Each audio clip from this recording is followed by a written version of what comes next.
Welcome back to Switch to Linux. This is the weekly news roundup, and today, before we get started, we're going to talk about private internet access. Now, not everybody needs a VPN. I know that's not something you hear on most channels that have affiliate links for VPNs, but if you are a person that travels around coffee shops, you have a need to change your geolocation, or there's another reason you might legitimately need a VPN, consider using private internet access. Using my affiliate link there, that will help me out. So you can connect up to, is it 5 or 6 simultaneous devices now, I think. And you can pick up a year access of it for $40. They also block out all those ad tracking stuff and things like that. So definitely it is a decent VPN if you are happen to need one. Also, they've been demonstrated in court to not be keeping logs. That's a good thing. All right. So as we dive on into the privacy news, just a little update here from the Verge. They're telling us how to delete all your Fitbit data before Google takes charge. So, of course, Google just bought Fitbit for $2.1 billion because they've been trying to get into this type of market. And so with this, they have a period of time before they actually get it, because businesses don't just buy it and then take everything over. It'll take, 3 to 6 months at least. Now, when you delete your Fitbit data, it may take up to 90 days to delete it. So you want to get on that pretty quickly if you are thinking about doing that because of the big old Google taking all this health data. So they kind of walk through it. So you can download all of your data, go into it with the web or with the there's the desktop view, there's the applications, there's the mobile app. Download all your stuff, delete it, and then that will hopefully get that data out of there. And then, maybe they'll still have the data in backups. This is the scary part about putting all this type of stuff on somebody's cloud servers. And then people never, ever, ever, ever put your health data on somebody else's server again. Don't do it. Don't do it. There's very few use cases where I think it would be useful. So like one of those use cases, of course, if you're, you have an elderly parent or something, give them one of those and set up the alerts that you can be alerted if something goes on. That is certainly a thing. So definitely something to consider there. So anyway, there's some information about how to delete it. I don't know why I have so many Ars Technica articles today, but I do. Search warrant overrides 1 million users' choices not to share DNA with cops. People, stop putting your DNA into these DNA databases. Ooh, look at me, 23 and me, I'm related to blah, blah, blah. First and foremost, these tests are completely inaccurate. In fact, I literally think you send it out, they just, hey, let's just pull this one out and send it to them. There have been a lot of tests with these things. They'll take actual twins, submit their DNA to these different things, and then from the same company, their DNA results come back completely different. They are genetically identical twins from different companies, all complete disagreements. I think they're just literally making stuff up. But they're collecting the data and making one giant database connected with all of your personal information and how the police can gain access to. So in this case, this is what ended up happening here is when the police wanted to look into somebody, the Golden State Killer cases and some of these other cases. It caused a little bit of a concern. What is that, 6 months or a year ago, whenever this all happened, and then a lot of companies came down and said, "Oh no, we're just not allowing police into the databases now," except with a court order, because police, in this case, they go in and they just get a generic carte blanche court order to harvest everybody's DNA from the system to check it against open case matches.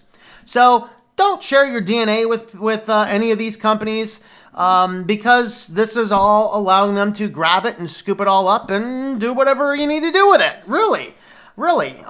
So in this case, over 1 million users, even though they selected the choice, do not share my information with the police, a court order here in the Five Eyes will get your information to the police anyway, no matter what you want.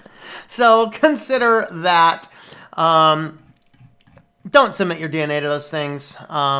And if you have already done so, then request that they delete your DNA. And maybe it'll happen, but I'm not exactly holding my breath.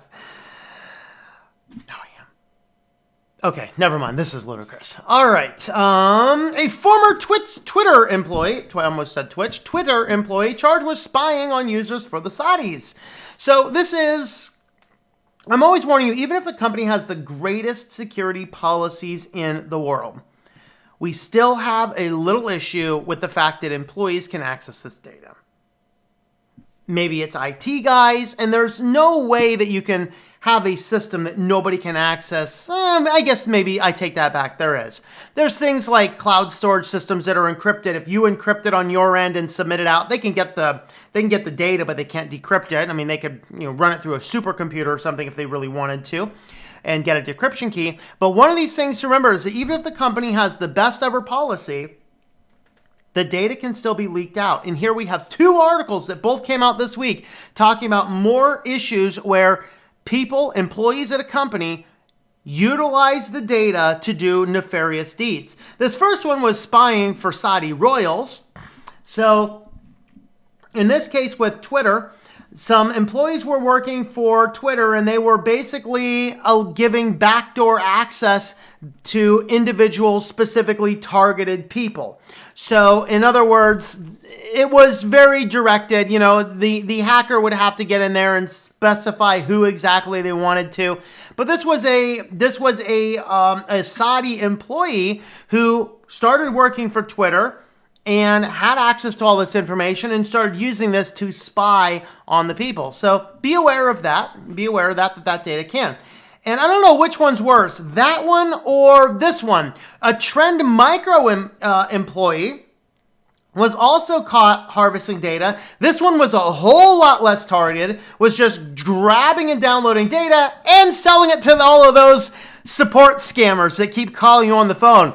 Hello, we are calling you from Microsoft. We have detected that you have a virus on your computer. Would you please turn your computer on and open up the program called TeamViewer, and then we are going to get you that code. All right. I mean, really, people. So employees at Trend Micro. Now, the good thing is, as soon as they found out about it, so Trend Micro did not fail the stupidity test. They actually disclosed the information on the front end, and that was an excellent thing. But still, they had employees working at their company. So in early August 2019, Trend Micro became aware some of our consumer customers running our home security solutions have been receiving scam calls by criminals impersonating Trend Micro support personnel. The information that the criminals reportedly possessed in these scams led us to suspect a coordinated attack. They immediately launched a thorough investigation. It was not until the end of October that they were able to definitively conclude that it was an insider threat. A Trend Micro employee used fraudulent means to gain access to customer support databases that contained names, email addresses, Trend Micro support ticket numbers, and some instances of telephone numbers. No indication any other information such as financial or credit card payment processing information was involved, or that any of our data from business or government contractors was accessed.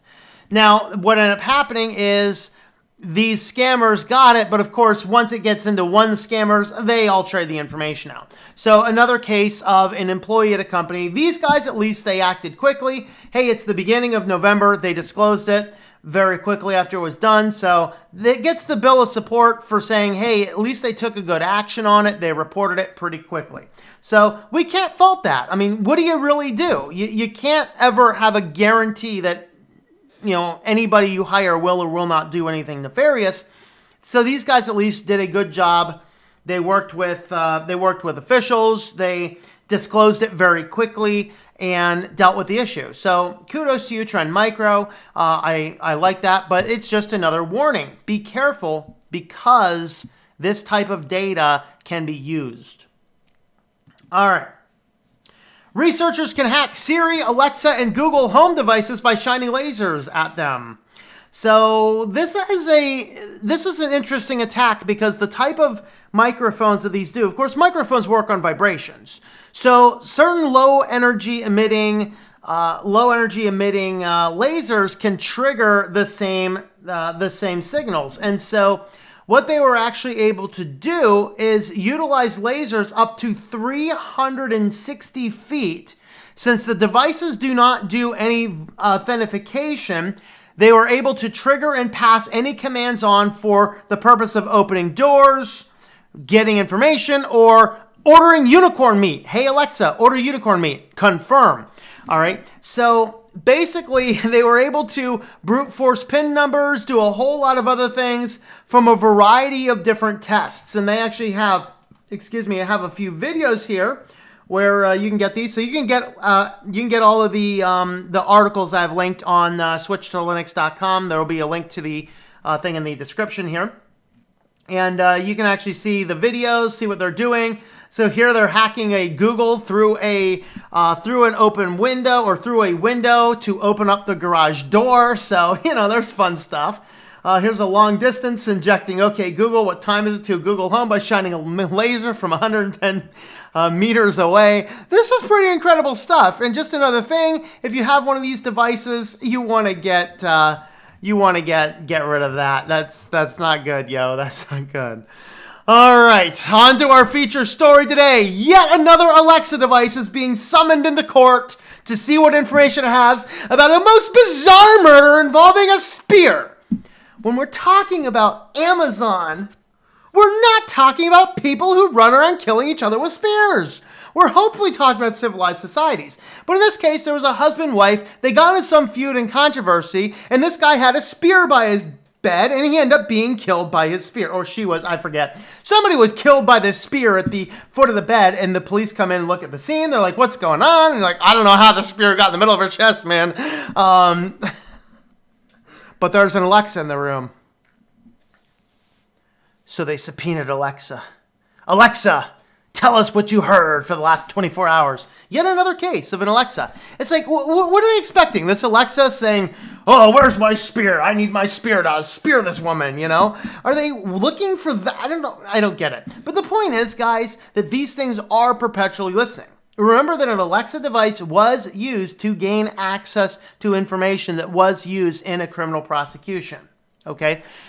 Because it doesn't just wait for the, okay, Alexa, or hey, Alexa, order unicorn meat, confirm. It doesn't do that.